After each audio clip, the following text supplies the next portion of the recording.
Thirikari ni yugite ni ithaitire kuigana kumana na gwithema na kuhufanirio na murimu wa coronavirus uria uthiete na mbere na kwagagia thi ngima makiria muno bururi wa China.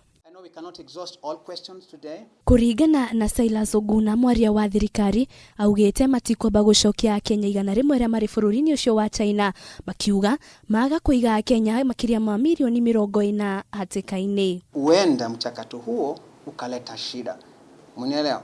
Na kwa kuwa pia maambukizi yanazidi kupungua, kama serikali tunaona ni vizuri kwa sasa hivi tunapozidi kuangalia jinsi hali inavyoendelea ni kwamba wakae kule China ila tu tunawapatia msaada. Oho ni ugite akenya aria mari bururi-ini ucio wa China gutirio na umwe uri na murimu ucio wa coronavirus na ni marekereirie kigina kia milioni 1.3 kuri akenya acio cia gutigirira ni mamukireirie undumwe na kuhingia mabata maria mangikorwo mari namo. Mahali walipo wako katika hali salama.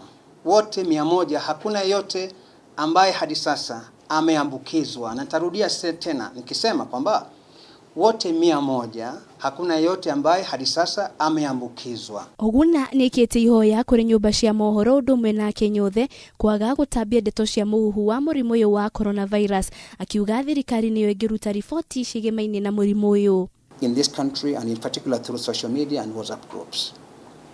And that is important, honestly.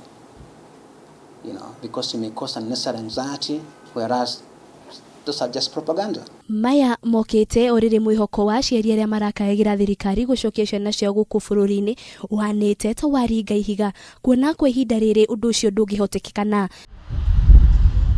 Ukinyaniria na riu andu makiria ma 70,000 mari na murimu uyu wa coronavirus thi ngima na andu makiria ma 1,000 ni makuite, akenya makiurio kwimenyerera utheru na oho kura ripoti mundu angiona dalili cia murimu uyu wa coronavirus. Ngiribotera Kameme TV, rito rakwa ni Wanjiru wa Foro.